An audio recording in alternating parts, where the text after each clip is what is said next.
Muy buenas noches. Buenas noches a todos. Buenas noches. Todas. Buenas noches a Ale, todos y a hola. todos. Buenas noches.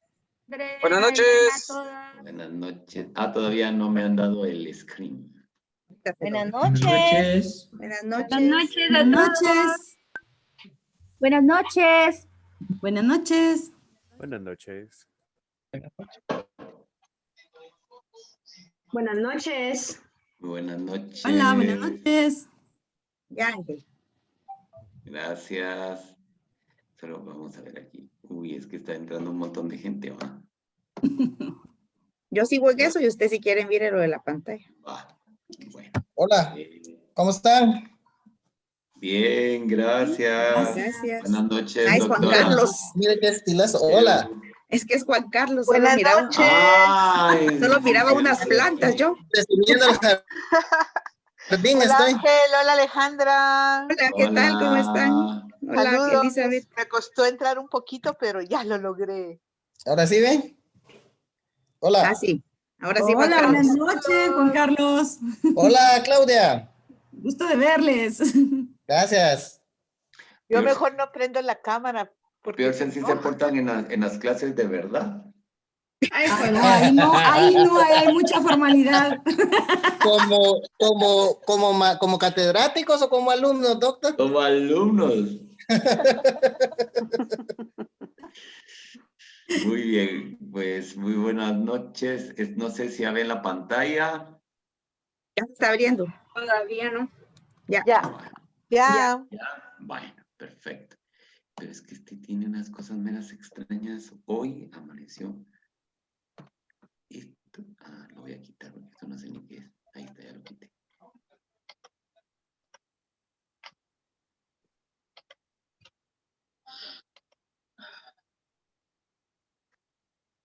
No quiere ponerse grande esto. Ahora vamos a ver. Ahí está. Ahí está, ya está. Muy bien.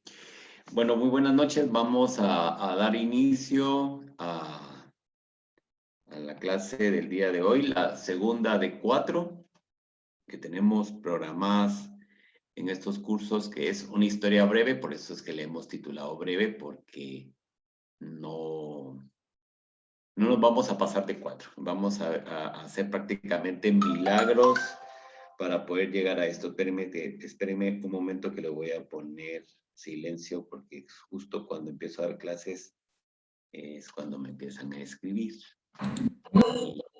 e interrumpe ese pipín. Bueno, entonces el día de hoy, ¿ahora qué hice? Espérenme. Algo hice. Ahora sí, otra vez, ahí estamos. Vamos a ver, permítanme que esto, yo me compliqué yo solito.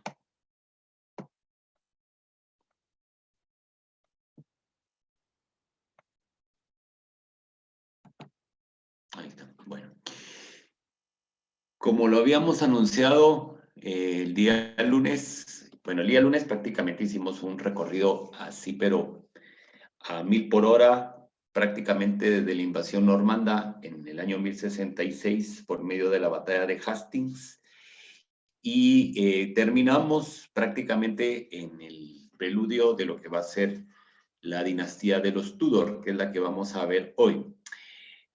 El problema que tenemos con los Tudor es que es una de las dinastías más populares de la historia de Inglaterra.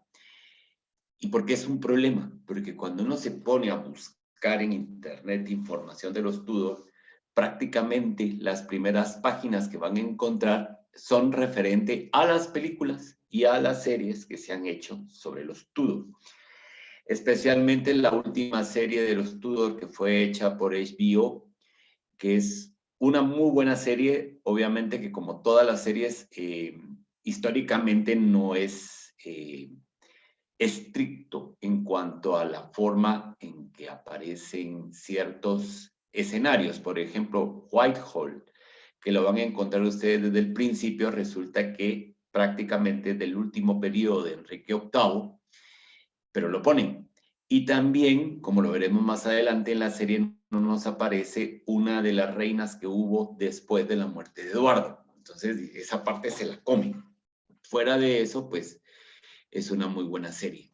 Y entonces, a todas y a todos nos queda la imagen de los actores que fueron parte de esa serie, y ya veremos más adelante unas fotos que vamos a comparar cómo eran realmente los personajes en la vida normal dicta, y luego cómo fueron representados, sobre todo en la última, que es la serie de los Tudor. Y también hay un factor muy importante en el caso de la reina María y la reina Isabel I, y es el hecho de la leyenda negra, que también va a afectar a María Tudor. Esta leyenda negra tiene sus orígenes en Holanda. Lo veremos en la clase que estamos llevando de instituciones coloniales, porque va a ser muy importante tener claro el concepto de la leyenda negra para comprender también por qué todavía en la actualidad tenemos ciertas formas de entender el proceso colonial. Pero esta leyenda negra nace en Holanda, encabezado o fomentado por los protestantes holandeses que quieren independizarse de los reyes españoles, vamos a decirles así. Especialmente con Carlos V, y esta leyenda se va a reciar con Felipe II. Y como Felipe II se va a casar con María Tudor, pues entonces también a ella le va a llegar, digamos, el ramalazo. De la leyenda negra viene el que denominen a María Tudor la reina sanguinaria, ¿verdad? O María Sanguinaria. Como que si los demás no hubiesen matado gente, cuando también hubo matanzas. Enrique VIII hizo unas matanzas impresionantes, sobre todo cuando fue a sofocar los levantamientos en el norte, porque van a cuestionar su autoridad debido al casamiento de Ana con Ana Bolena, y va a ahorcar a niños, niñas, mujeres, hombres, ancianos, pero obviamente que eso no le va a ser tomado en cuenta para que le llamen sanguinario. No quiere decir que María no haya matado también gente que lo hizo, pero obviamente que no va a ser la única. Vamos a empezar con la dinastía Tudor, pero obviamente de los reyes Tudor y las reinas Tudor, el más famoso es Enrique VIII. ¿Ya? ¿Por qué? Porque Enrique VIII tuvo digamos, la característica, iba a decir la osadía, bueno, también una osadía para el momento, de tener 6 esposas. ¿Ya? Y en el caso de las esposas de Enrique, hay algo que cuando lo dije en la clase, porque lo dije como decir, bueno, y está lloviendo, o sea, lo dije como la mayor naturalidad del mundo. Y en la clase estábamos y le digo, bueno, entonces Enrique VIII tuvo 6 esposas, para todo el mundo ahí quieto, ¿verdad? En el caso de Catalina, la va a nombrar, la va a declarar su hermana. La clase brincó y fue un rugido que se escuchó, que decían todos al unísono, ¿qué?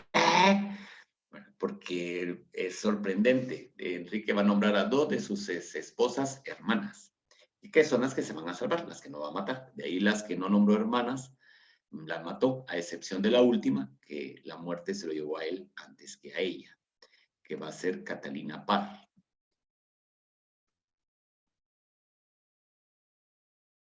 Entonces, la historia de los Tudor, bueno, se remonta al siglo XIII.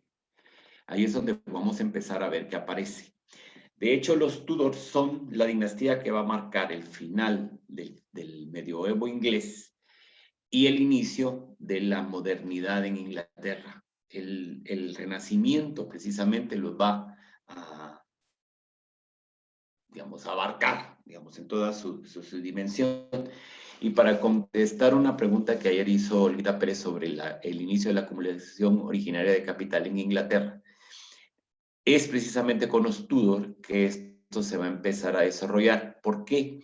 Porque los Tudor son una de las dinastías que ya empezaba a darse antes, pero que aquí se va a dar con mayor fuerza, de eliminar las leyes referentes a la sujeción de la tierra por parte de los siervos. empieza a declarar personas libres. ¿Por qué? Porque hay una contradicción. No existe la esclavitud, porque eso ya correspondía a un modo de producción que no era propio del feudalismo.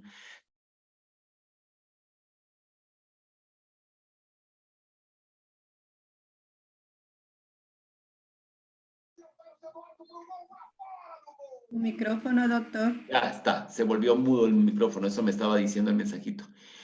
Los Tudor, entonces, insisto, van a declarar libres a los siervos. Es una contradicción en el sentido de que los siervos son personas libres y la sujeción a la tierra de los siervos se refería precisamente a los pagos que tenían que hacer a los señores feudales, pagos en trabajo y pagos en especie. Pero los Tudor van a pensar y van a razonar que uno de los grandes aliados que necesitan frente a los nobles es a las personas libres, y por lo cual, pero personas libres del campo, no de la ciudad, porque en las ciudades ya vimos que las personas no están sujetas a ningún señor. Y de hecho, las personas de los habitantes de las ciudades son las que van a apoyar más la monarquía. Esto es como primera instancia, pero resultará también que muchos de los siervos liberados van a ser recogidos en una serie de establecimientos para que trabajen.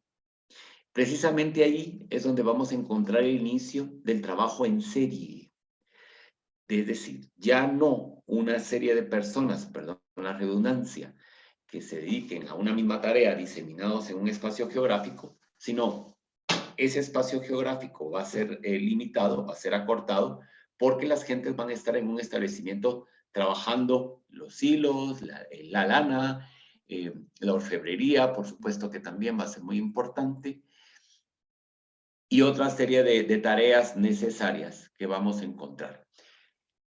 En la serie de los Tudor hay unas cosas que yo aprecié muchísimo y que no son, digamos, como que muy común que el ojo común y corriente, perdone la arrogancia de mi parte, pero no es común que un ojo común y corriente se pueda fijar en esos detalles.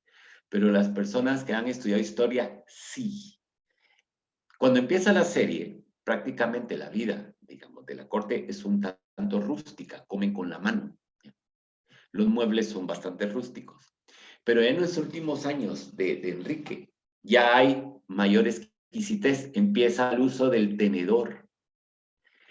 Vemos que los muebles son más acabados, ya hay más cortinajes y las mismas ropas empiezan a cambiar. Hoy vamos a ver unas fotos de la época, cómo vemos ese cambio en el ropaje, que eso va a ser otro indicio muy importante. Norbert Elias, en el proceso de las civilizaciones, lo describe perfectamente. Y yo en clase siempre suelo preguntar, cuando estamos en clase les digo, bueno, a los compañeros, les digo, bueno, ¿cuántos de ustedes tienen un pañuelo? En algunas clases he tenido suerte que alguien saca el pañuelo, otras ni uno. ¿Ya?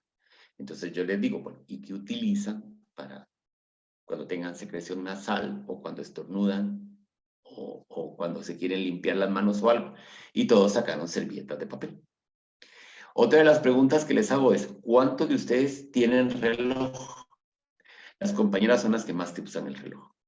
Entonces les dije a todos, y los demás, los que no tienen reloj, ¿qué utilizan para la hora? El celular. Pues ahí ya tenemos un cambio civilizatorio muy interesante, ¿ya? Que también en su momento, y en la serie ustedes lo van a ver, que aparece que empiezan a usar pañuelos. Es un detallito, que insisto, ustedes lo ven y decir, ah, bueno, se parece un pañuelo y los ven como lo más normal, pero ahí lo que está viéndose, y que por eso el grupo asesor de historiadores de la serie digamos, lo rescató y lo coloca, es que es precisamente con los Tudor que empieza a entrar el refinamiento y la sofisticación. Bueno, ¿dónde se originan? En Gales. Owen Tudor es un propietario en Gales, ¿verdad? Que va a entrar a trabajar, va a apoyar, va a ser parte de los ejércitos del rey Enrique V de Inglaterra. Y precisamente cuando Enrique se muere, porque obviamente muere, Owen se va a casar con la viuda de Enrique. De hecho, ya hay algunas crónicas que decían pues que ellos ya se entendían aún estando el rey en vida. Pues cuando él muere, pues la viuda Catalina de Valois se casa con este Tudor, ¿ya? Y después Owen va a pelear junto con el hijo de Enrique y Catalina de Valois, que es Enrique VI, ¿ya? En ese el momento que lo que habíamos visto en la última clase, que Inglaterra está dividida en una lucha por el trono inglés en dos dinastías, los Lancaster y los York, que es la guerra de las dos rosas. ¿Se acuerdan que van a estar identificados por una rosa roja y una rosa blanca? ¿Ya? Pero Owen va a apoyar a los Lancaster, ¿verdad? Con Enrique VI. Y después de la batalla de la Cruz de Mortimer, una victoria de los York, Owen va a ser ejecutado, o sea, lo matan, ¿verdad? Porque pues estaba en el bando perdedor y el que perdía, pues ni modo, le tocaba. Pero con esta Catalina de Valois, vamos a ver, permítanme, va a tener un hijo que se llama Edmund, o Edmundo, en español Edmundo, pero se oye más bonito en inglés Edmund que en español Edmundo. Y que va a ser recompensado por el servicio al ser el título de conde de Richmond por Enrique VI. Y fundamentalmente por su familia más tarde, y se va a casar con Margarita Beaufort, ni bisnieta de Juan de Gante, hijo del rey Eduardo III. Y eso le va a permitir, cuando ya no se quede ninguna, digamos, ninguna persona que esté demandando el trono, ya vimos que los York y los Lancaster se están peleando, pero ese se va a emparentar con uno de los York, ya lo veremos. Entonces ya esto le va a dar la posibilidad de demandar el trono, ¿ya? Edmundo va a tener un hijo que se va a llamar Enrique. Este Enrique va a conducir una rebelión contra el rey Ricardo III, ¿ya? Y lo va a derrotar en el campo de Bosworth. Y va a tomar el trono para sí mismo como descendiente de Eduardo III. Yo sé que todos estos nombres se nos parecen variantes, pero lo que quiero destacar es como un señor feudal, porque al final el abuelo de este Enrique era un señor feudal, va a ir abriendo la brecha para que un nieto sea el que llegue al trono, y va a ser Enrique VII, y que se va a casar con la heredera de la casa York, y con eso se va a poner fin a la guerra de las dos rosas. Y por eso es que vemos que los Tudor tienen como símbolo la rosa roja y la rosa blanca, ¿verdad? Las unen. Bueno, Enrique VII, como pueden ver, no viene de la alta nobleza inglesa, porque estamos hablando de Inglaterra, sino que ni siquiera es de descendencia de ingleses, sino que es de descendencia de galeses. Esto también les va a permitir poder reclamar el trono de Gales y prácticamente absorber el reino de Gales, que ahora es el país de Gales, a la corona inglesa. Digamos, y con Enrique VII, pues empieza lo que se va a conocer como la dinastía de los Tudor. Pero Enrique VII necesita consolidar su dinastía para sí y para sus descendientes. En este momento, la potencia emergente y que se perfila como gran potencia dominadora del mundo es Castilla. Y los reyes castellanos y aragoneses, que son Isabel y Fernando, pues están repartiendo a sus hijos por todas las cortes para poder mantener el control no solo de Castilla y Aragón, sino su influencia en Europa y sobre todo en las dos vertientes comerciales más importantes de este momento, que son el Mar del Norte y el Mediterráneo, ¿ya? Y posteriormente extenderlo al Mar Báltico. El Mar Báltico va a estar dominado por una liga comercial, que es la Liga Hanseática, que su sede la va a tener en la ciudad de Lübeck. Por eso es que la línea aérea alemana, de bandera alemana, es Lufthansa, porque la Hansa es precisamente hanseático, que es traducido en español. Luft es aire, y Hansa pues es la liga esta comercial.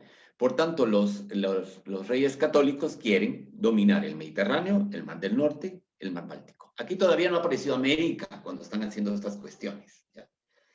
Llega un señor todo despeinado, literalmente, para Fernando el Católico era así, para Isabel era un visionario que se va a llamar Cristóbal Colón, que había pasado con Enrique VII. Enrique le dijo, bueno, mira, tu idea es muy buena, pero nosotros somos un reino que estamos saliendo de una guerra, pues yo estoy aquí tratando de ver cómo armo algo más decente, que se podamos llamar una dinastía. No te puedo ayudar. Colón después se va a Portugal y le dice, bueno, nosotros ya empezamos bordeando el África, y nos está yendo muy bien. Y entonces ya va a llegar con los reyes católicos. Fernando le dice a Isabel, no lo hagas. Isabel dice, bueno, lo voy a hacer. ¿Por qué? Porque Aragón domina el Mediterráneo. Mis futuros parientes políticos dominan los otros mares y yo no domino ninguno. Entonces, obviamente, Colón le abre la posibilidad de dominar el Atlántico. Que eso es otra cosa que tenemos que tomar en cuenta. Para el momento que estamos hablando, digamos, el eje comercial del mundo conocido de ellos va a ser el Mediterráneo, pero el Mediterráneo está amenazado por los turcos otomanos, sobre todo en la parte oriental. Ya de hecho el Mediterráneo había sido objeto primero de un dominio total islámico a partir del siglo VIII, que es precisamente una de las causas por el cual todas las ciudades ubicadas en el Mediterráneo de la orilla europea decaen, y también es uno de los determinantes por los cuales el comercio desaparezca del mundo europeo medieval. Pero ese comercio sí se está dando en el mar Báltico y en el mar del Norte. Como ya dije, en el mar Báltico tenemos la Liga Hanseática, y en el mar del Norte tenemos los normandos, que mantienen un flujo comercial entre lo que es el continente con Inglaterra, y que posteriormente, al estarse consolidando estas monarquías, empieza a ser ya objeto de interés, porque ya estamos en plena descomposición del modo de producción feudal, ya existe una acumulación primaria de capital, ya existe un comercio, y por tanto es otra fuente de enriquecimiento de las monarquías. Este cambio que estamos viendo operarse en el sistema económico también es lo que va a confluir en la ruina de los señores feudales, y es lo que va a permitir la consolidación de la monarquía sobre los señores feudales. Y por tanto estamos, vuelvo a recalcarlo, en las puertas de la modernidad. Bueno, entonces ya dijimos que Enrique VII va a tener varias batallas, va a vencer a Ricardo III en la batalla de Bosworth, y obtuvo la aprobación parlamentaria, porque acuérdense que habíamos hablado el lunes que el Parlamento tiene también unas condiciones muy importantes desde 1215, que va a tener influencia en ciertos datos, o en este caso de autorizaciones de la monarquía, de los herederos, de quién va a ser rey y quién no va a ser rey. Legitima el poder del rey. Eso es lo que estamos viendo. Enrique va a ser coronado como rey y participado en las negociaciones diplomáticas para asegurar su posición, ¿verdad? Porque vamos a ver que va a tener muchos acuerdos, tanto en casa como en el extranjero. Y también va a instituir una reforma del gobierno. Bueno, en el extranjero, ¿cuál va a ser su gran acuerdo? El gran acuerdo que va a establecer en el extranjero es casar a uno de sus hijos, con una de las hijas de los reyes católicos. Entonces se va a acordar que el hijo de Enrique, Arturo, que es el príncipe de Gales, el que va a sucederlo, se case con una de las hijas de los reyes católicos, y la única que quedaba soltera era Catalina. Y por eso es que Catalina de Aragón va a ser comprometida con Arturo Tudor. Y viene y mandan a Catalina con todo el boato, porque la reina Isabel sí quería que en las cortes vieran que sus hijas, aparte de ser muy preparadas, porque las hijas de la reina Isabel van a saber latín, saben francés, en el caso de Catalina ya iba sabiendo inglés, aparte del castellano, que es su lengua materna, sabían leer, sabían escribir, sabían de matemática, que eso era muy apreciado también en aquella época. y tenían conocimientos de alquimia. Y otra de las cosas que llama la atención cuando uno mira el pensum de estudios, por decirlo de una manera, de las infantas, era que sabían de cartografía. Importantísimo. ¿Por qué? Porque estamos en pleno proceso de expansión mercantilista y entonces eso les va a permitir también tener una visión para poder asesorar a sus maridos, en este caso, al momento de ser reyes. ¿De acuerdo? Catalina, por tanto, se va para ser esposa de Arturo, que era el que habían previsto. Enrique era un niño cuando Catalina llega. Bueno, Catalina tendría unos 16 años cuando llega y Arturo y Enrique tendría unos 7 u 8 años. Digamos. Acuérdense que en aquella época ya una mujer de 16 años, un hombre de 16 años ya era una persona adulta y de hecho ya tomaban decisiones propias, dirigían reinos, dirigían ejércitos, o sea, o si eran siervos campesinas y campesinos, pues ya tenían tareas asignadas. De hecho, el concepto de infancia para este momento no se conoce. Hay unos estudios preciosos cuando hablan de la infancia en la Edad Media, y uno dice, infancia, es que estas pobres criaturas desde que ya empezaban a caminar, ya estaban asumiendo responsabilidades, el concepto de la responsabilidad. Porque aquí todavía estamos en una sociedad cuya visión es comunitaria. Entonces, no podemos pensar en que estas sociedades vayan a decir, bueno, entonces ahora preparemos al niño, a la niña, consintámosla. No, es que es una comunidad que tiene que sobrevivir. Estamos ante un mundo donde tenemos cambios climáticos, porque el cambio climático lo vamos a ver en instituciones coloniales mañana, cómo va a incidir en historia. Y en Inglaterra, el cambio climático del siglo XIV va a ser también determinante, para que no empecemos a caer en esos histerismos actuales de que, ay, nosotros lo que le estamos haciendo al clima, ya en esa época hubo cambio climático, y como lo he dicho muchísimas veces, la gente no usaba pajillas, no usaba Europort, no habían camionetas como la de Guatemala, habían aviones que surcaran los cielos, etcétera, etcétera, etcétera.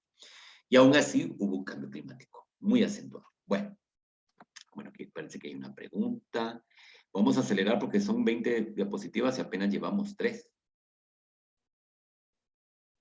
Ay, se me fue. A ver aquí. Ah, sí, la lista, ya está la lista. Qué buenísimo. Bueno, luchó duro, por tanto, para establecer a su familia y a sí mismo contra los escépticos. Va a traer a Inglaterra junto detrás de él, pues esa prosperidad que se necesita para sus reinos, ¿verdad? Y va a ser un gran éxito lo que va a hacer, pero luego sus hijos y sus nietos lo van a eclipsar porque van a dar mayor realce. Bueno, resulta que se muere Arturo, se casa con Catalina, se muere Arturo, y entonces viene un gran problema. ¿Por qué? Porque el rey, el padre de Arturo, ya había usado el dinero de la dote. Entonces, Catalina tenía que regresar a Castilla con el dinero en mano. Pero resulta que ya se lo gastaron. Y por otra parte, la pobre Catalina se queda sin nada. Entonces ella estaba viviendo en una pobreza extrema. Solo con una dama de compañía. Y entonces tiene que empezar a vender. ¿Por qué? Porque el padre de Enrique, o sea, Enrique VII también empieza a tener unas crisis económicas y si apenas le alcanza para él, y como ya la otra no es su parienta, pues entonces no. Empiezan una serie de negociaciones y al final deciden, pues, casar a Catalina con Enrique VIII. ¿Verdad? Y se casan. Obviamente, Enrique VIII está enamorado de su esposa, porque de hecho él ya estaba enamorado de ella desde que era su cuñada. Y van a tener un matrimonio muy feliz al inicio. Pero tenemos un gran problema con Enrique, que tiene una obsesión por producir herederos varones. O sea, necesita un hijo varón. Y lamentablemente, Catalina tiene problemas para lograr llegar a feliz término con sus embarazos. Va a tener muchas pérdidas. Y la única niña que logra salvar va a ser María. pero en este momento todavía no está que puedan gobernar mujeres, porque al final resulta que no, Enrique VIII no le entra en la cabeza que tenga que ser una mujer y por tanto está obsesionado con esto, ¿verdad? Digamos, es más conocido por el lío que tuvo con sus esposas. De hecho, en esa obsesión va a conocer a una chica que se llama Ana Bolena y lo deslumbra. Pero lo que pasa es de que la hermana de Ana Bolena había sido una de las favoritas del rey, porque mientras estaba Catalina reponiéndose de los partos que no habían llegado a feliz término, pues entonces el rey le buscaban una mujer que pudiese atenderlo, ¿verdad? Mientras se recuperaba su esposa. Pero la hermana de Ana Bolena va a tener un hijo, y entonces la sacan de la corte. El hijo Fitzgerald va a ser el apellido que va a adoptar. Fitzgerald es importante. ¿Por qué? Porque cuando los Windsor decidan que tienen que cambiarse el nombre, ese va a ser uno de los apellidos que van a salir a colación, pero el que estaba diseñando cómo iban a hacer el cambio dijo no, porque este fue un niño bastardo de Enrique VIII y que al final va a provocar muchos problemas y no queremos que lo asociemos con esto. Entonces, no. Entonces, pero fue uno de los apellidos que se barajó en el caso de los Windsor. No aparece en la serie, solo se lo estoy aportando yo. Total de que el pretexto es poder, primero, que el Papa le conceda a Enrique el poder disolver el matrimonio con Catalina, porque a Enrique se le empieza a meter la obsesión de que Catalina sí se había consumado el matrimonio con su hermano. Y en la Biblia dice que no te casarás, ¿verdad?, con la esposa de tu hermano. O sea, esa costumbre de estar sacando frases de contexto no es de ahora. Como ven, ya estaba ahí, ya estaba en efervescencia, digamos, todo este asunto de Lutero, ya estaba muy fuerte. Estaba gobernando Carlos V, sobrino de Catalina, y entonces resulta que aquí hay un momento importante. Creo que hoy no nos va a dar tiempo a terminar con los Tudor, pero porque hay más cosas de las que no pensé que iba a decir, pero también nos van a servir. En este momento de Enrique VIII, vamos a ver que en Inglaterra se va a desarrollar también el humanismo. Y entre los grandes humanistas ingleses tenemos a Tomás Moro, que Tomás Moro va a ser precisamente canciller de Enrique VIII. Tomás Moro va a escribir un libro que se llama Utopía. De hecho, es el de los que va a hablar por primera vez de una utopía. Introduce el concepto para poder describir una sociedad donde no hay gobiernos, una sociedad donde no hay clases sociales, una sociedad donde no hay división social del trabajo, sino que es una sociedad en la cual conviven todas y todos armoniosamente. Esa es utopía para Moro, y entonces va a hacer la escenografía de su obra en una isla que se llama así, y los habitantes son los utopianos. Entonces es muy interesante cómo en ese conocimiento ya de la humanidad, empieza a decir la forma en que los utopianos quieren desarrollar esa sociedad, pero resulta que se topan con problemas propios de la forma y las conductas y las reacciones humanas. Es una obra pues sumamente interesante, ¿verdad?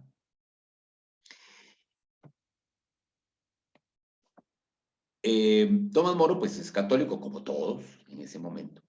Y como Enrique quiere quedar bien con el Papa, se opone a Lutero y le va a pedir a Tomás Moro consejos. Y entonces Tomás Moro le dice, ¿por qué no escribe un texto defendiendo la fe y contra las ideas perversas de Lutero? Entonces Enrique le dice, bueno, yo para letras no soy muy bueno. El que es bueno para escribir eres tú. Escríbelo y yo lo firmo. Eso en aquella época era muy común, no vayan a creer. Ahora ya estamos con lo del derecho de autor y plagios y tal. Pero en aquella época era como lo más común. Y entonces Tomás Moro va a escribir un texto que se llama En defensa de la fe, que va a firmar Enrique VIII. Y cuando el Papa lo lee está encantado, pues porque el inglés está ahí poniendo la cara contra Lutero y todo lo demás. Y a Enrique y a sus sucesores les conceden el título de defensores de la fe, defensores fidei. Esa defensoría de la fe se va a representar en una espada que el Papa le manda a Enrique VIII como defensor de la fe. Quienes hayan visto la serie, los Windsor, se acordarán que cuando Isabel se casa, va entrando a la catedral de Westminster del brazo de su padre y adelante van unos estandartes y va un tipo con una espada. En todos los actos oficiales que ustedes ven todavía de la monarquía inglesa, donde va la reina, va un tipo adelante con espada. Esa espada es del título de defensora de la fe que todavía ostentan los monarcas ingleses. ¿De acuerdo? Pero bueno, como al final, después de, bueno, y van a haber gentes que ya son eminentemente protestantes. De hecho, Ana Bolena y su familia ya son protestantes en secreto. ¿Por qué? Porque las ideas protestantes empiezan a fluir. Y además, en el caso de Inglaterra, la teoría uninsular sigue siendo una cuestión muy acuciante, sobre todo porque estamos en el momento en que se empieza a adquirir una identidad. Los ingleses y los franceses son uno de los primeros pueblos, juntos con los castellanos y portugueses, que empiezan a asumir una identidad que podríamos denominar nacional. De hecho, después del cisma de Occidente, solo los franceses, ingleses, castellanos y portugueses son reconocidos, y los germánicos son reconocidos como las 5 naciones existentes en la cristiandad, imagínense. Los demás no. Entonces, eso es, digamos, todos los entramados que hay ahí. Enrique le encomienda a Tomás Moro que empiece las gestiones para el divorcio. Tomás Moro se resiste, entonces Enrique nombra al arzobispo de Canterbury, que es Wesley, para que lo haga. Al final, Enrique rompe con Roma, se casa con Ana Bolena en secreto y lleva a juicio a Catalina de Aragón. Pero resulta que la gente quiere a Catalina. ¿Ya? Entonces Catalina va a hacer una jugada brillante, porque cuando la mandan a llamar a comparecer ante el tribunal, dice, yo solo puedo estar como reina ante el tribunal de Dios. Y a Dios en esta tierra solo lo representa el Papa. Así es que apelo a Roma. Total es que al final rompen con Roma. Catalina va a pasar a vivir a un palacio modesto en el campo. Enrique la declara su hermana, como ya dije, y se va a casar con Ana Bolena. Ana Bolena no le da un hijo varón, sino que le va a dar una hija mujer que se va a llamar Isabel. Entonces ya tenemos 2 hijas mujeres legítimas, según Enrique, el hijo que no es legítimo, y otra serie de niños que no va a reconocer nunca jamás. Pero el partido católico sigue siendo muy fuerte en Inglaterra. ¿Ya? Y empiezan a calentarle la cabeza un poco a Enrique, que Ana Bolena no había llegado intacta, como se dice en los textos de la época, al matrimonio, sino que había sido comprometida con un muchacho y que ellos ya habían consumado el matrimonio. Empiezan a averiguar, y ahí es cuando empiezan unas matanzas horribles, porque en uno de los líos, porque Ana Bolena le va a armar un gran lío a Enrique, pierde a un niño, pero no le quiere decir a Enrique, y entonces le dice al hermano que se acuesten juntos para ella volver a quedar embarazada y que sea como que fuera el hijo del rey. Pero uno de los enemigos de los Bolena, porque las cortes ahí era un avispero de chismorrerío, oye, ¿verdad? Y lo va a decir, y entonces matan al hermano de Ana Bolena. La hermana llega a abogar y le dice al rey, no te mato solo porque tú sí has sido leal conmigo, pero nunca vuelvas a asomarte delante de mí. Matan a todo el mundo de los que habían tenido relación con Ana Bolena, menos al que sí tuvo relación con ella, que es el único que se salva. Viene el problema que se tiene que volver a casar, y entonces se va, el partido protestante está muy fuerte, y logran convencer a Enrique que se case con una princesa alemana. que es Ana de Cleves, protestante, de la Liga Protestante. Le llevan unos cuadritos chiquititos, ¿verdad? Porque antes habían representaciones en miniatura, para convencerlo de que estaba bonita. Él dice que sí. Llega la pobre Ana de Cleves a Inglaterra. Enrique la va a conocer y se caen mal. Se cayeron mal. O sea, como no sé si a ustedes les ha pasado que a veces conocen a alguien y de entrada, tungum, ¿verdad? Ni siquiera se han dicho hola y a uno ya siente como la repulsa, pues eso les pasó a ellos. Se casaron, por supuesto que se casaron. No pudieron consumar el matrimonio porque no se aguantaban. Ya en ese momento, Enrique tiene gota y por tanto empieza a supurar la pierna espantosamente.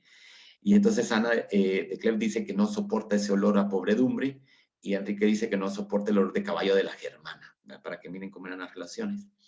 Entonces se separan, se divorcian y Enrique la declara hermana también. Y la instala en un palacio. Para esta época ya había muerto, me comía una, perdón. Vamos a retroceder. Y perdón, porque por el emocionado, porque yo a la que más admiro de las 6 después de Catalina es Ana de Cleves, me comía una. Entonces está Catalina, Ana Bolena, y después viene Jane Seymour, perdón, Jane Seymour o Juana Seymour. Se enamora locamente Enrique de ella también de él. Juana Seymour era católica en secreto. Rezaba su rosario y todas las cosas típicas de las oraciones católicas. Y con ella va a tener Enrique un hijo, que es Eduardo. Ya había desconocido a María, la había declarado ilegítima, y habían declarado legítima a Isabel, pero Juana le dice, no, mira, vamos a hacer las cosas en santa paz, no puedes tener a tu hija primogénita como que ahora fuera una expósita, entonces hagamos lo siguiente, cuando te mueras, tu sucesor va a ser Eduardo. Si María sobrevive a Eduardo, va a ser la reina, y si Isabel sobrevive a María, va a ser la reina. Y al final es lo que pasó. ¿Ya? Bueno, entonces, pero al momento, a los pocos días del parto, muere Jane Seymour. Y ahí es cuando ya viene esta Ana de Cleves. ¿Verdad? Pero, por tanto, a la primera la declara hermana y la destierra, pero siempre dentro de Inglaterra. La segunda la decapita. La tercera se muere y la cuarta la declara su hermana, Ana de Cleves. Pero resulta que como hermanos se llevaron mejor que como marido y mujer. Se van a llevar divinamente hasta el final de sus días, ¿ya? Porque tuvieron otra relación, tal vez porque como ya no se habían compromiso ni nada y tal. De hecho, Ana de Cleves, su hermano en Cleves, en Alemania, le había pensado casar con otros y ella dijo, no, yo me quedo en Inglaterra. Y ella se quedó en Inglaterra. Va a ayudar precisamente a la formación, no solo de María Tudor, sino de Isabel Tudor. Ella va a tener mucha relación con ellas, se van a llevar muy bien. Después, como ya está divorciado, Enrique se va a casar con Catalina Howard, una chica jovencísima, que había estado en un orfelinato, y después se descubre que, bueno, no tienen hijo varón. Es que el gran problema era que no tenían hijo varón, entonces dicen de que también había tenido otros hombres anterior al casamiento de Enrique, y la decapita. Y la última va a ser Catalina Parr, que es la que le sobrevive, digamos. Por eso es que es famoso Enrique VIII por sus famosas 6 esposas. Pero junto con eso, lo que pasa es que Enrique va a lograr el rompimiento de Inglaterra con el Papa y va a crear una iglesia, que es la iglesia anglicana. También va a surgir la Royal Navy, es decir, va a ser una flota naval real, que va a ser la base para la expansión inglesa, porque de hecho los ingleses van a cortar el dominio que tienen los castellanos sobre el Océano Atlántico muy pronto, porque digamos, el núcleo o el centro comercial europeo se va a trasladar del Mediterráneo al Atlántico. El Mediterráneo va a dejar de ser importante, pasa a un segundo plano. Entonces vamos a tener como primer foco comercial el Atlántico y después el Mar del Norte y el Mar Báltico. Porque todos los productos que van de América no se van a quedar en Castilla, sino que van a pasar a las regiones del Mar del Norte o a las regiones del Mar Báltico. ¿Ya? Y entonces aquí también tenemos otra fuente de acumulación primaria de capital, porque uno de los grandes favorecidos por la riqueza de América van a ser los ingleses y los holandeses. ¿Por qué? Porque en los ingleses ya tenemos, como les había dicho al inicio de la clase, esa forma de producción en serie. ¿Ya?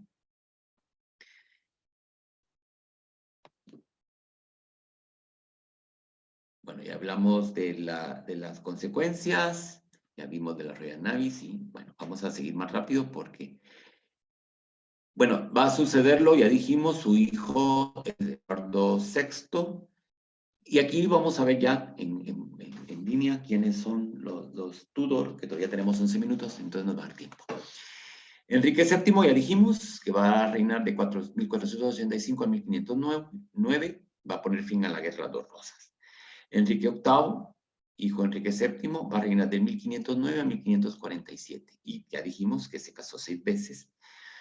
Enrique va a introducir el absolutismo, lo que había hecho su antigua suegra, Isabel de Castilla, en Castilla. Él lo hace en Inglaterra. Tener el poder absoluto y quebrar el poder de los señores feudales. Isabel para Castilla representa la transición entre el feudalismo y el mercantilismo, por tanto el inicio de la modernidad. Enrique VIII representa precisamente ese eslabón que va a unir sistema feudal con sistema mercantilista y los primeros elementos que van a propiciar que sea Inglaterra la primera sociedad capitalista que vamos a encontrar en la historia. Además, se va a declarar jefe supremo de la Iglesia Anglicana y va a proclamar la unión de Inglaterra con Gales. Ya dijimos el por qué, por los antepasados, su primer antepasado que va a ser el Owen, famoso, que es galés. Entonces eso le va a permitir reclamar, unir Gales con Inglaterra. Eduardo VI, que va a ser hijo de Enrique VIII, va a reinar 6 años, de 1547 a 1553. Juana Grey, que va a gobernar solo una semana. Cuando se muera Enrique VIII, y todos por miedo a María, se les va a ocurrir proclamar a los nobles a una Juana Grey, que es la Juana I que gobierna una semana. Era hija de una sobrina de Enrique VIII, y por tanto bisnieta de Enrique VII. Y que ese fue como la vía. Pero el grupo que apoyaba a María Tudor la va a destronar, la van a matar a la pobre, y es la mayor de las hijas de Enrique VIII, que va a reinar de 1553, de 1558. Los Tudor siempre van a ver a los castellanos como una fuente de apoyo a su monarquía, y por eso es que, así como Enrique VII casó a sus 2 hijos con Catalina de Aragón, María decide casarse con Felipe II, que sería la segunda esposa de Felipe II. La primera fue Bárbara de Braganza. La segunda va a ser María Tudor. Y lamentablemente María Tudor no va a engendrar ningún niño. Sí va a tener estos embarazos que son aparentemente embarazos, pero que no lo son. Y además Felipe se va a casar con ella con la condición que no puede reclamar el trono británico. Los ingleses no quieren a los castellanos. O sea, en este momento ya el quiebre de la iglesia en la iglesia anglicana, y sobre todo la introducción del protestantismo en Inglaterra, va a causar una animadversión, y junto con los textos que están llegando de Holanda sobre la leyenda negra hacia Castilla, pues también en opinión pública va a tener mucha fuerza. Esto difundido por medio de volantes, porque la imprenta aquí está echando punta. Lo que para nosotros es cómo las redes pueden hacer cambiarnos la visión del mundo, ¿verdad?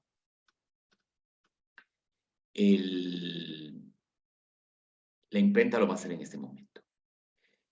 Bueno, entonces María Tudor muere, y entonces va a sucederla Isabel, ¿verdad? que es la segunda hija de Enrique VIII. Hay una escena que a mí me parece muy conmovedora en la serie Los Tudor de HBO, cuando Isabel le dice a María que ella nunca se va a casar. Entonces, ¿por qué? Le pregunta ella. Porque dice, porque mi madre vi cómo la decapitaron y vi otras mujeres que por casarse después fueron decapitadas. Claro, es que una niña que está viendo que a su mamá le quitaron la cabeza, pues. Entonces, eso también le va a causar, obvio, lógico, ¿verdad? Sus traumas, que en aquella época no hay que, ay, anda, llevemos al psicólogo a la niña, ¿no? O sea, que iban cargando con esas culpas hasta el final de sus días. Bueno. Por tanto, es conocida como la Reina Virgen. Hay una película que a mí no me gusta para nada, pero fíjense que Isabel representa el periodo de oro de Inglaterra. Así como Felipe II va a ser el periodo de oro para las letras castellanas, Isabel es el periodo de oro para las letras inglesas. El inglés se convierte en un idioma literario. Ya alcanza su cenit, se consolida como idioma. ¿Se acuerdan que el lunes hablábamos que había influencias del francés, del celta, los anglosajones con su idioma? Pues aquí ya tenemos el inglés formado, ¿ya? Ya es el idioma vehicular, ya está siendo el idioma vehicular entre Inglaterra y Gales, ya es el idioma vehicular entre Inglaterra y Escocia, ya es el idioma vehicular entre Inglaterra e Irlanda, y por tanto la literatura ya tiene carta de ciudadanía. Y es donde se desarrollan las mejores y más preciosas obras literarias en inglés, como primera temporada, porque después ya vamos a llegar a este poeta inglés, que ahorita se me fue el nombre. Bueno, o sea, esto es que a veces cuando yo digo se me fue el nombre es para que ustedes puedan participar, que va a ser, digamos, el poeta propio del romanticismo inglés, ¿de acuerdo? Bueno. Y es en el periodo también de Isabel cuando empieza la expansión inglesa en América. Que esto va a ser por compensación, debido a que Inglaterra empieza a ganar guerras, sobre todo contra Castilla, y entonces hay ciertas compensaciones. Los corsarios ingleses empiezan a seguir los buques mercantes castellanos y descubren la ruta para América, deja de ser secreto, y empiezan entonces a comerciar, ¿de acuerdo? De esa cuenta es que vienen a explorar las costas, como van a ser Belice.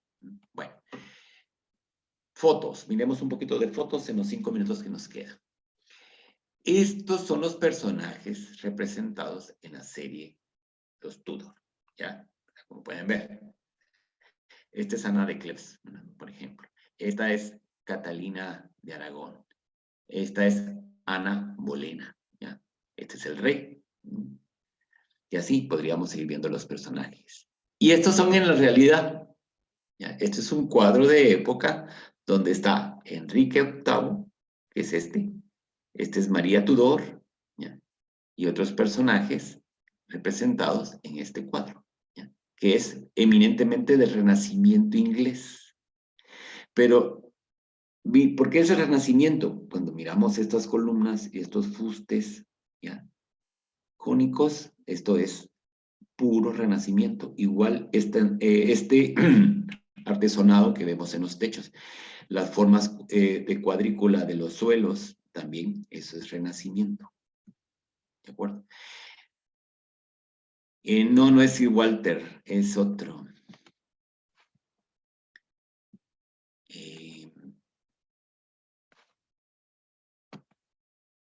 Lord Byron.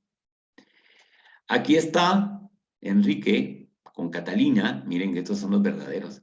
Si se miran así todos distorsionados no es porque sea de un arte rupestre, sino porque tuve que agrandar demasiado la foto. ¿De acuerdo? Esta es Catalina y este es Arturo. Este fue su primer esposo. Este es el que tuvo que llegar a haber sido rey de Inglaterra, ¿verdad? Miren, Catalina de Aragón no era nada mal agraciada. Era rubita. Digamos, se tenía mucho parecido con su abuela. Bueno, ustedes me dirán, hablas como que si los conocieras de por vida, pero bueno, de tanto estar leyendo, pues uno más o menos se va identificando con las gentes. Esta es María Tudor con Felipe. Felipe es muchísimo más joven que ella. Bueno, María Tudor es, María Tudor es sobrina No, María Tudor es tía de Carlos. Carlos es papá de Felipe. Por tanto, María es su tía abuela. ¿Ah? Eso sería el parentesco que les toca, ¿ya? Y entonces aquí están representados ellos dos, ¿ya? Esta es Catalina de Aragón. Entonces aquí lo que quiero destacar es, miren cómo está vestida Catalina de Aragón, ¿ya? Estos tocados son muy bonitos. Estos tocados son muy bonitos. A mí, por lo menos, me gustan, obviamente, para la época, ¿ya? Y esta es Isabel Tudor. ¿Ven las diferencias? Miren a ella. ¿Ah? Tienen unos escotes, ¿ya? Unos escotes que son disimulados sus pechos con unos velos transparentes, porque en esta época es muy importante destacar que en la época de Catalina, ¿ya? El que las mujeres demostraran sus senos era sinónimo de, digamos, de poder dedicarse a la maternidad, es decir, la identificaban con que podía criar hijos, ¿de acuerdo? Entonces los tienen que lucir y no es vergonzoso, ya no se tapan, solo los disimulan. Aquí ella nada más lo está disimulando, pero no los está tapando, ¿ya? Es un signo de fertilidad, como bien dice Suárez, ¿de acuerdo? En cambio aquí se tapan. ¿Ya? ¿Por qué? Porque aquí está entrando la austeridad propia que va a implantar Isabel.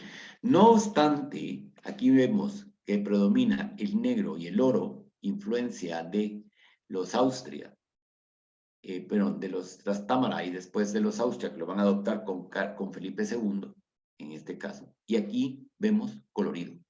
¿Bien? ¿Se dan cuenta? Es un gran colorido. Y empiezan esos grandes cuellos que son pues apreciados. Todos estos proceden de la fábrica de Flandes, porque los flamencos empiezan a producir encajes y se empiezan a convertir en famosos.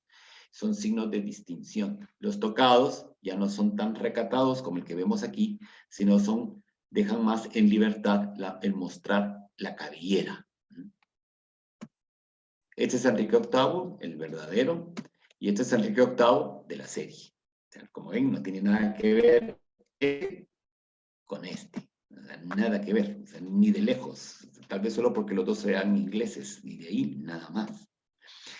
Esta es María Tudor, la de verdad, ya casada con Felipe II, y esta es María Tudor, la de la serie. Ya como ven, no tiene ninguna razón. Pero sí los realizadores tuvieron el detalle de que los escotes fueran propios de la época. Que eso también tiene mucha importancia. Bueno, para terminar, mapas. Durante el periodo de los Tudor se va a dar, por tanto, la expansión a Irlanda. Aquí tenemos el periodo de 1550 a 1610. Vamos a ver, ya habíamos dicho que Isabel va a gobernar. Ahí me pasé por del 1558 a 1603. Por tanto, en este mapa que estamos viendo aquí, abarca todo el periodo de los Tudor y los años restantes que ya no van a ser Tudor, pues ya, digamos, estos ya lo habían dejado como incoado. Si ustedes se dan cuenta, la parte más colonizada es el norte y que coincide con los condados que son parte de Irlanda del Norte en la actualidad. En el resto del territorio de Irlanda hay algunas bolsones de colonización, en este caso escocesa e inglesa, en este caso solo inglesa, pero el resto no, ¿ya? El resto no. Esto es muy importante para poder entender el Brexit, por ejemplo. ¿Cómo lo podemos comprender y por qué nosotros podemos pensar y decir, ¿y por qué ellos no se unen a Irlanda del Norte, del Sur? Por lo mismo, porque históricamente llevan prácticamente 5 siglos con un vínculo histórico esta región a Inglaterra. Y también durante los Tudor es que se va a dar la expansión de Inglaterra a lo que hoy es Estados Unidos. Aquí están las rutas, como se pueden dar cuenta, ¿de acuerdo? Aquí están. Y es el periodo precisamente donde se empieza a dar. Porque si ustedes también pueden apreciarse, el desvío de las rutas es mínimo en relación a los desvíos de Colón que van a ser máximos. ¿Por qué? Porque estos van a emprender la ruta más al norte y por tanto les van a favorecer los vientos, mientras como este empezó frente a las costas africanas, pues la ruta los va a dirigir al Caribe. Pues otra vez, otra sesión maratónica, pero hemos logrado terminar 2 minutos después de lo que habíamos pactado, que solo podía ser 1 hora, porque ya después tocará ir a hacer cenas o a preparar cosas para el trabajo de mañana, porque ya la mayoría están trabajando. Pues espero que haya sido de su agrado. ¿Alguna pregunta, comentario, duda? El autor es irlandés. Ah, bueno, está bien. Tío en grado segundo, porque María Tudor y Carlos V eran primos hermanos. Muy bien, Alejandro. ¿Alguna otra pregunta? ¿No? No, muy serias y muy serios todos. Entraron con mucho ímpetu y ahora ya están todos así. Ya que se calle, vámonos. Bueno, nos vamos. Entonces nos veremos. No, no se calle. Todo muy Para, interesante, no. para la clase, para los de la clase de Historia Breve de Inglaterra, nos volveremos a ver el lunes. El ¿Gusta lunes. verlo, doctor? Igualmente, Marilena, qué excelente ver la doctora Bustamante, qué alegre verla por acá. Igualmente. Entonces, Buenas noches, Marilena. Buenas noches, queridos a todos.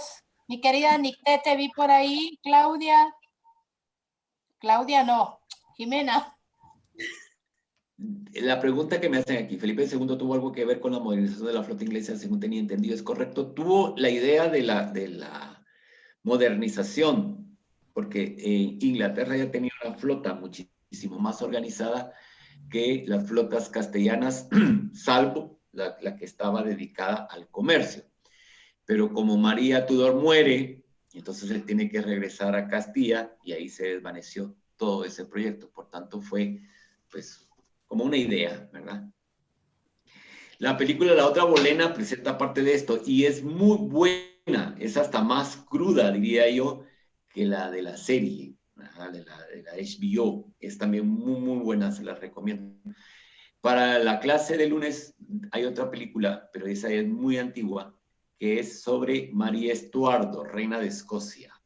Yo me acuerdo que cuando fui niño y la vi con mi mamá me dejó traumado porque a la reina la decapitan. Entonces a mí me dejó así como choqueado el que matara a la prima, a la otra. Entonces yo me acuerdo que mi pobre mamá, nosotros con mi hermana va a torturarla, pero ¿por qué la mató? Pero si era su prima. Cosas que pasaban en aquella época.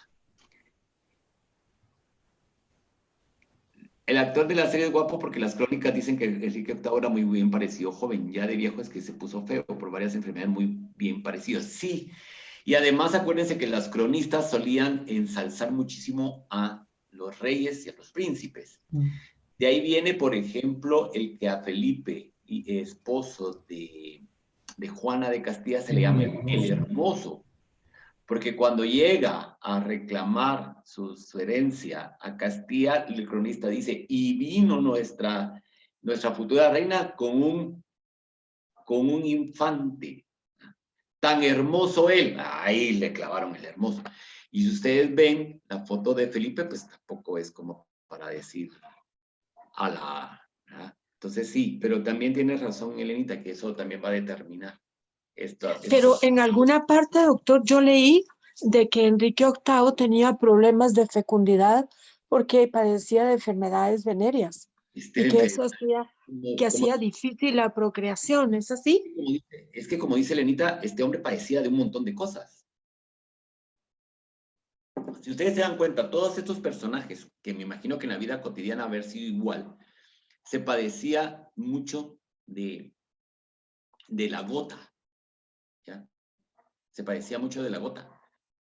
Y sí, obviamente las enfermedades venéreas pululaban ahí. De hecho, el hijo de Enrique, Eduardo, muere de sífilis. ¿Ya? Entonces, como no habían curas para esas enfermedades, las denominadas enfermedades vergonzantes, no eran vergonzantes por donde se contrajeron, sino por donde afectaban. ¿Ya? Porque el concepto que se va a manejar también de la sexualidad es totalmente distinto al nuestro. ¿Ya? totalmente distinto al nuestro. Ya eso lo hemos comentado en otras ocasiones, cómo nuestra sociedad es un tanto más cerrada con el tema de la sexualidad que cómo se manejaba en estos momentos que estamos hablando. Muy bien, entonces que pasen muy buenas noches. Para quienes lleven el otro curso, nos veremos mañana a las 7. Y muchísimas, muchísimas gracias por su constancia y por estar aquí. Descansen. Buenas noches, Ángel. Gracias, Buenas noches Ángel. a todas y Gracias a todos. todos. Hasta el lunes. Adiós. Un abrazo. Hasta mañana. Henry.